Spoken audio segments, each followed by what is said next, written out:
Let's calculate the intrinsic value using my 30-year intrinsic value model, a variation on the discounted cash flow model.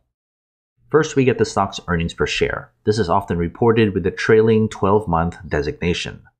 Next, we get Wall Street's projected earnings growth for the next 5 years, compounded annually. This is our base growth for the first 5 years.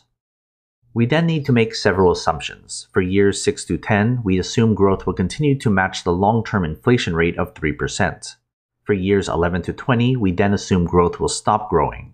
For years 21 to 30, we assume growth will decline 3% per year for that decade.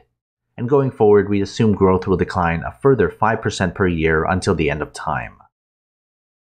We're aiming for a 10% annual return on investments, which matches the long-term returns of the S&P 500. If we want a higher return, the numbers would need to be adjusted, often requiring a much lower stock price relative to its intrinsic value. As we put everything together, we get the stock's intrinsic value, which we can compare with the stock's current price. Relative value tells us if the stock is worth buying right now. As an option, you can include a 10% margin of safety, which accounts for any errors by making the stock more overvalued. Of course, there's more than just the price. Invest wisely, and as always, take care of your money.